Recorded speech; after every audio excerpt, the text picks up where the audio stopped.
وہ اللہ سے ڈرتے ہیں کہ کہیں ایسا نہ ہو کہ ہم نے جو مال اللہ کے راستے میں قبول خرچ کیا ہے وہ قبول نہ ہو، وہ رائے گاہ چلا جائے، اللہ رب العالمین کے ہاں اس کی کوئی حیثیت نہ ہو، اس کا کوئی مقام نہ ہو، اس کی کوئی ویلیو نہ ہو۔ اور وہ کیسے اللہ کے ہاں ڈرتے ہیں، ان کا خوف اللہ کا خوف ان کے دلوں میں کیسے بیٹھ جاتا ہے، انہم الی ربہم راجعون، کہ وہ اپنے رب کی طرف واپس لوٹ کر جانے والے ہیں، وہ ہمیشہ اس دنیا کے اندر رہنے والے نہیں ہیں۔ تو اس آیت سے مومنین کی ایک صفت کا یہ پتہ چلتا ہے کہ مومن انسان اپنے نیک اعمال پر مغرور نہیں ہوتا، وہ عبادات کرتا ہے، نماز پڑھتا ہے، روزہ رکھتا ہے، زکوٰۃ دیتا ہے، حج کرتا ہے یا دیگر نیک اعمال کرتا ہے، تو وہ اپنے آپ کو بہت بڑا ولی، کوئی متقی، کوئی پرہیزگار، بہت اونچی سرکار نہیں سمجھتا۔ صحابہ کرام رضوان اللہ علیہم اجمعین وہ کتنے عظیم لوگ تھے، کتنے عظیم لوگ تھے کہ پوری دنیا کے اولیاء اور اتقیاء اور اصفیاء اور نیک لوگ اکٹھے ہو جائیں، ایک اذرا سے صحابی کی عظمت کا مقابلہ نہیں کر سکتے۔ ہم تو بڑی دور کی بات ہے، میں اولیاء کی بات کر رہا ہوں، پوری دنیا کے اولیاء جمع ہو جائیں، وہ کسی ایک ادنا سے صحابی کی عظمت اور شان کو نہیں پہنچ سکتے۔ رسول اللہ صلی اللہ علیہ وسلم نے فرمایا اگر میری امت میں سے میرا ایک صحابی ایک فٹ جو خرچ کرے اللہ کے راستے میں اور بعد میں آنے والا احد پہاڑ کے برابر سونا خرچ کرے، تو احد پہاڑ کے برابر سونا جو ہے وہ میرے صحابی کے لیے ایک مد کے برابر نہیں، کمزور ہے، کم ہے۔ اتنی شان ہے صحابی کی۔ اور پھر صحابہ میں سے جو جلیل القدر صحابہ ہیں، ابو بکر رضی اللہ عنہ، عمر رضی اللہ عنہ، عثمان رضی اللہ عنہ، علی رضی اللہ عنہ، یہ اللہ کے بعد نبی کا نمبر، پھر نبی کے بعد ابو بکر کا، عمر کا، عثمان کا، علی کا، اس طرح یہ ترتیب سے تمام صحابہ سے افضل ابو بکر ہیں، پھر عمر ہیں، پھر عثمان ہیں، پھر علی۔ یہ لوگ ایسے لوگ تھے کہ اب اللہ رب العالمین کا خوف ان کے دلوں میں ایسے بھرا ہوا تھا کہ آپ اس کا اندازہ نہیں لگا سکتے۔ ابو بکر صدیق رضی اللہ عنہ کے بارے میں آتا ہے کہ وہ اپنے ہاتھوں پر کمبل اور خیز اٹھا کر اپنے سر پہ رکھے ہوئے ہیں اور بازار میں چل رہے ہیں، بازار میں گھوم رہے ہیں، آوازیں لگا رہے ہیں، کوئی خیز لینے والا ہے، کوئی کمبل لینے والا ہے۔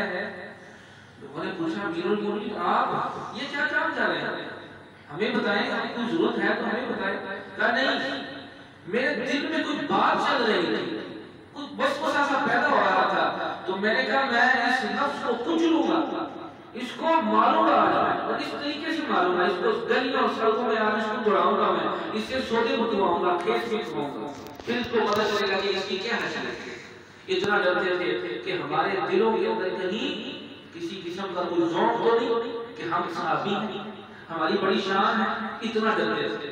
عمر رضی اللہ عنہ کے بارے میں آتا ہے ان عذاب ربک لواقع، سورۃ نور کی آیت ہے، سورۃ نور شروع کی ان عذاب ربک لواقع، 5ویں 6 آیت پر پہنچے تو ساری رات روتے رہے اور قیام کی حالت میں رہے، جب سے وہ قریب ہوئی تو پھر رکوع کر دیا، وہیں پر ختم کر دی، نماز پوری کر دی۔ اتنا ڈرتے تھے۔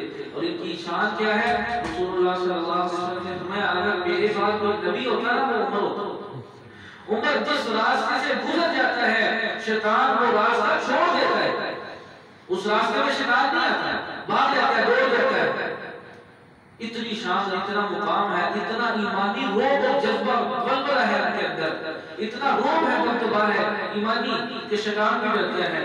لیکن وہ کیا اللہ کے سامنے جب مصلی پر کھڑے ہوتے تو ان کے جسم اتنا نرم ہو جاتے۔ علی رضی اللہ عنہ کے بارے میں آتا ہے کہ وہ بڑے سخت جانتے تھے، وہ مطلب سلیم جو ان کا جسم ہوتا ہے، سمارٹ، وہ زیادہ موٹے تازے نہیں تھے، درمیانے جسم کے تھے، لیکن بڑے مضبوط انسان تھے کہ اگر ان کے جسم میں تیر گھس جاتا تو وہ نکالا نہیں جاتا، وہ نکالا نہیں جاتا، ان کو تیر لگا۔ تو کہنے والے نے کہا کہ کس طرح نکالے؟ کہا میں نماز شروع کروں گا پھر تم میرا تیر نکالے۔ نماز شروع کی، جب اللہ رب العالمین کے ساتھ اپنے راز و نیاز میں چلے گئے، پوری طرح نماز کے اندر محو ہو گئے. تو ساتھیوں نے تیر نکال دیا. جب سلام پھیرا نماز سے فارغ ہوئے پوچھا ہاں بھی تیر کب کا نکال دیا ہوا ہے؟ مجھے تو پتہ نہیں چلا. جب اللہ کے سامنے کھڑے ہوتے روتے ان کا جسم کانپتا ایسے تھر تھراتا رہا کہ ہم کس ہستی کے سامنے جا رہے ہیں اور ہے کون؟ صحابی رسول. اور ان کی شان کیا ہے؟ پوری امت کے اولیاء اکٹھے ہو کر ان کی جوتی کا مقابلہ نہیں کر سکتے. اتنی شان ہے. اور ہمارا حال کیا ہے؟ ہم تراویح پڑھ لیتے ہیں, روزے رکھ لیتے ہیں اور نمازیں پڑھ لیتے ہیں. ہم کہتے ہیں بھئی ہمارے جیسا متقی پرہیزگار ہے ہی کوئی؟ فلاں بھی کافر, فلاں بھی کافر, فلاں ایسا, فلاں ویسا, فلاں ویسا. ہمارا یہ حال ہوتا ہے. نہیں, ایسا نہیں ہونا چاہیے. والذین یؤتون ما آتوا وقلوبهم وجلہ, جو خرچ کرتے ہیں ما آتوا سے مراد ہماری طاقت بھی ہے, قوت بھی ہے. ہم نے روزے رکھے, اپنی قوت خرچ کی.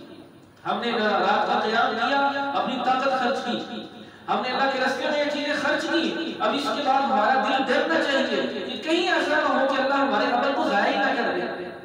ہمارے اندر اخلاص نہیں ہے اس جیسا ہونا چاہیے, نیت خالص نہیں ہے, اعمال کے اندر وہ بہتری اور درستگی نہیں ہے, اعمال کے اندر وہ سنت کی اہمیت باقی نہیں ہے. ہم ٹوٹے پھوٹے اعمال کرتے ہیں, پھر بھی ہم کہتے ہیں یو کیا بات ہے, ہم نے بڑا عمل کیا, ہم نے بڑا عمل کیا ہے, ہم تو پکے دیتے. تو صحابہ کا کیا حال ہوتا تھا؟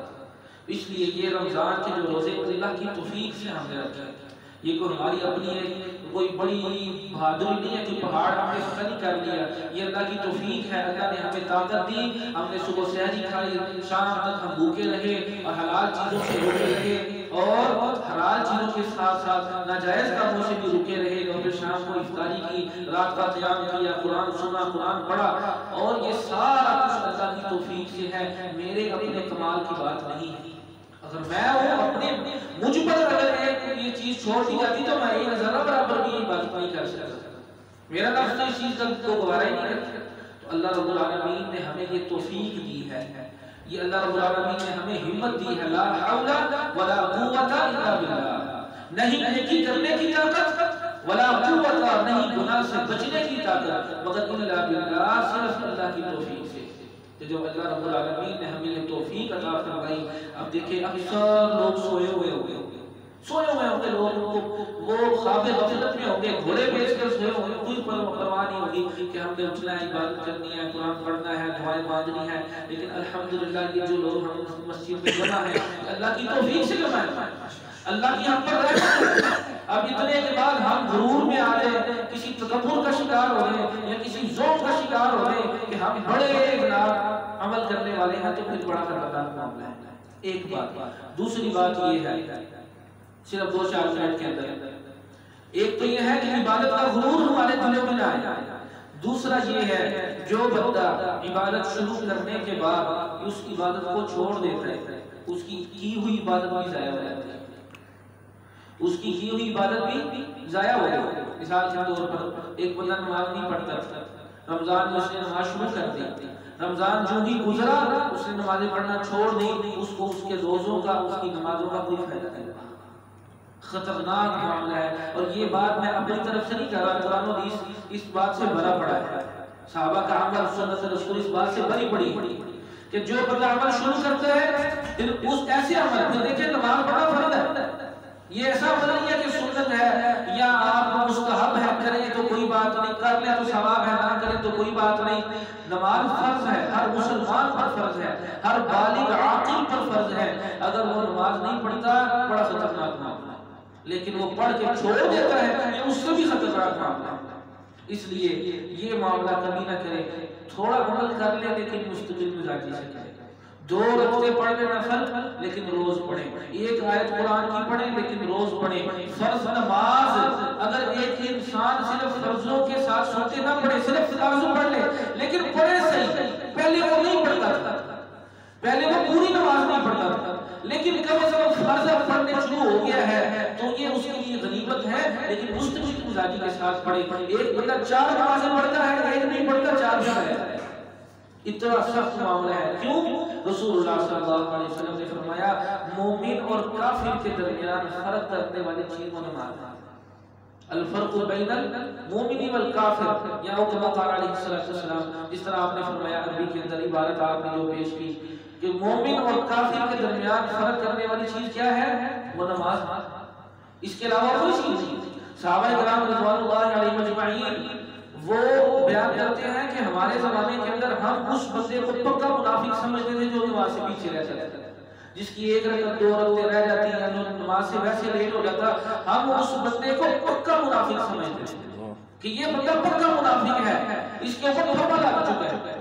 اب ہم بھائیو ہم دیکھیں ہمارا کیا حال ہے، ہم کتنی نمازیں پڑھتے ہیں. حالانکہ نماز اکثر آپ دیکھیں گے فیس بک پر، یوٹیوب پر، فلاں چینل پر، فلاں چیز پر، فلاں سوشل میڈیا کے کسی پیج پر آپ اکثر دیکھیں گے نماز دین کا ستون ہے، نماز دین کا ستون ہے. اس کا مطلب کیا ہے؟ اگر آپ نے یہ دیواریں بیچ میں سے نکال دی، یہ اس چھت کا ستون ہے، اگر یہ دیواریں نکال دیں تو یہ چھت باقی رہے گی؟ ہرگز باقی نہیں رہے گی. تو نماز دین کا ستون ہے، اگر ہم نے وہ ستون بیچ میں سے نکال دیا ہے تو دین ختم، دین ہاتھ سے گیا. عمر رضی اللہ عنہ نے اپنے آخری ایام کے اندر، اپنے آخری لمحات کے اندر کیا جملے ارشاد فرمائے؟ الاسلام لمن لا صلاۃ لہ، اس بندے کا ایک ذرہ برابر بھی دین اسلام کے اندر حصہ نہیں ہے جو بدل نماز نہیں پڑھتا. تو خطرناک معاملہ ہے. اللہ کی توفیق سے ہم نے یہ شروع کیا ہے سلسلہ. بھائیو آج اللہ سے عہد کر کے لائے، یہی آج کا درس ہے، یہ عہد کر کے گئے ہم نے اپنی زندگی میں کبھی نماز نہیں چھوڑی. عہد کرتے ہیں انشاءاللہ مغرب عشاء جہاں آپ کو نماز ملتی ہے وہاں نماز پڑھیں. آپ چلتے پھرتے سفر کر رہے ہیں، سڑک کے اندر مصلی ڈال کر نماز پڑھنی شروع کر دیں. مسجد میں آتے ہیں مسجد میں پڑھیں، وہابیوں کی مسجد میں جاتی ہے وہابیوں کی مسجد میں نماز پڑھ لیں، حنفیوں کی مسجد میں نماز پڑھنے ملتی ہے حنفیوں کی مسجد میں نماز پڑھ لیں، لیکن اللہ کے لیے نماز پڑھیں، اللہ کے لیے نماز پڑھیں. اس کے بغیر کوئی چارہ نہیں ہے، اس کے بغیر کوئی نجات نہیں ہے، اس کے بغیر کوئی بخشش نہیں ہے. یہ بڑا خطرناک معاملہ. آج سارے بھلے حل کرتے ہیں انشاءاللہ، نماز پڑھنے کے ساتھ پڑھیں گے. اللہ رب العالمین مجھے بھی اور آپ کو بھی توفیق عطا فرمائے اور ہماری پڑھی ہوئی نمازیں، ہمارے رکھے ہوئے روزے اللہ رب العالمین قبول فرمائے اور ان کے بدلے میں ہمیں اللہ رب العالمین جنت الفردوس نصیب فرمائے. الحمدللہ. انشاءاللہ تیار ہیں، شروع کرتے ہیں.